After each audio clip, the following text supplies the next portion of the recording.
weapon,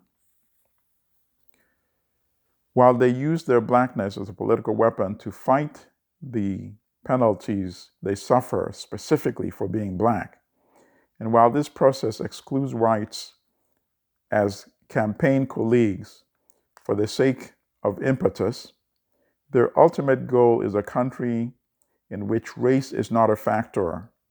The extent to which they, having led a generation to emphasize its blackness, will be able later to discount such racial consciousness is open to question.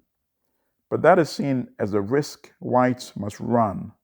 For having made race the issue to begin with, black consciousness devotees are not much concerned with white sensitivities at this stage, considering that their priority is to consider their own sensitivities during the struggle for what they want.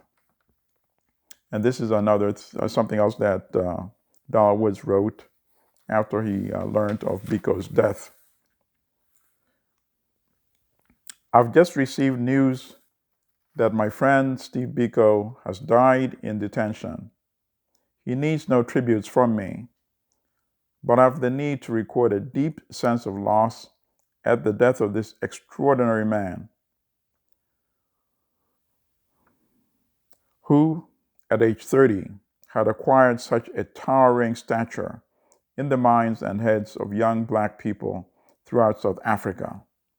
In the 3 years I knew him, my conviction grew that he was the country's most important political leader, and certainly the greatest man I ever had the privilege to know.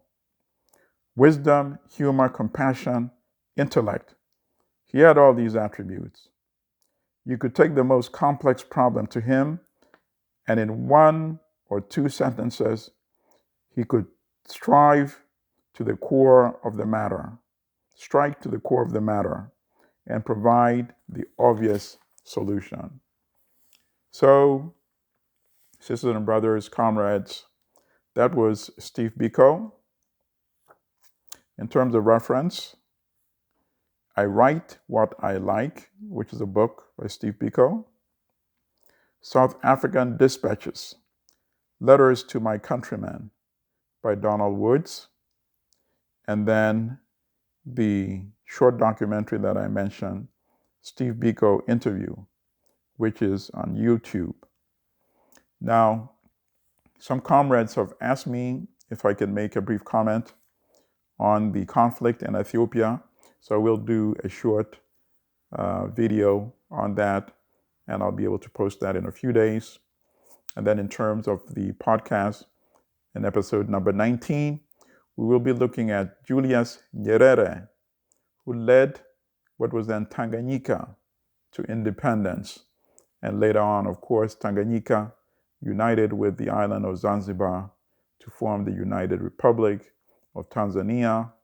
Julius Nyerere was one of the most respected presidents out of Africa and in the world, and he was also one of the leading socialist leaders in the world. So, brothers and sisters, comrades, thank you so much for joining me in episode number 18. I look forward to seeing you very soon, episode number 19. Stay well, stay strong.